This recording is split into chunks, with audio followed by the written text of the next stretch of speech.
Ada orang yang menghabiskan hidupnya pergi sejauh mungkin, tapi lupa bertanya, siapa yang ingin dibawanya ikut?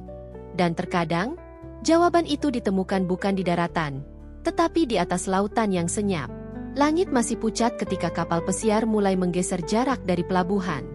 Hasto berdiri di dek atas, ditemani angin asin yang memelintir rambutnya dan sisa dingin dari subuh.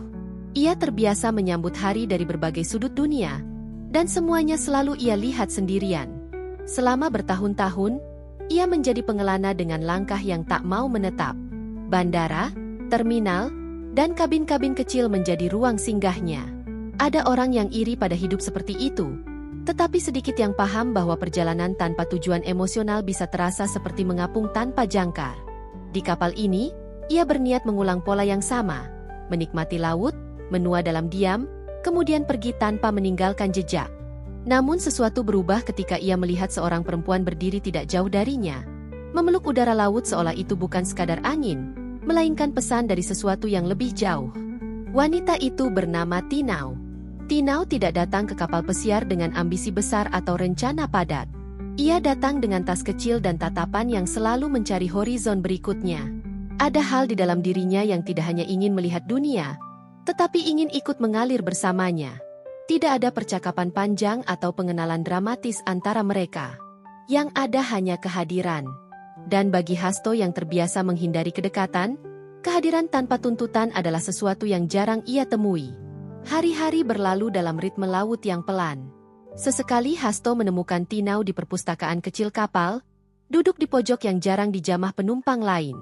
Sesekali mereka bertemu di dek, memperhatikan burung laut yang menari rendah di atas ombak. Tidak ada yang berusaha mengubah hari, mereka hanya membiarkannya tumbuh pelan. Di antara semua perjalanan Hasto, baru kali ini ia bertemu seseorang yang tidak ingin menahannya. Tinau tidak pernah terlihat ingin memiliki atau mengikat. Ia hanya terlihat siap untuk ikut, kemanapun angin berikutnya mengarah. Hasto terbiasa berlari meninggalkan. Tinau terlihat seperti seseorang yang tahu bagaimana berlari berdua. Ada satu sore ketika kapal melintasi jalur laut yang lebih tenang, dan matahari turun pelan-pelan seolah enggan tenggelam. Di saat itulah Hasto menyadari sesuatu. Ketenangan tidak selalu datang dari kesendirian.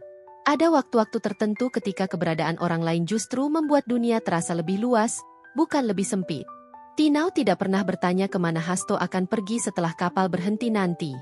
Dan Hasto tidak pernah bertanya kemana Tinau akan melanjutkan langkahnya. Keduanya seolah sepakat bahwa semua hal memiliki waktunya sendiri. Dan saat ini, waktunya adalah berada di kapal yang sama. Malam-malam di laut terasa seperti perjalanan dalam perjalanan.